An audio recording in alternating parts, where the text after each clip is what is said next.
සම්මා සම්බුද්ධ රත්නය කෙරෙහිත් ධර්ම රත්නය සංඝ රත්නය කෙරෙහිත් යමෙක් සිත පහදවා ගන්නේද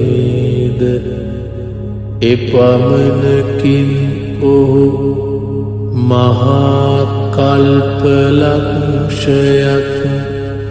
දුගතියට නොයන්නේය.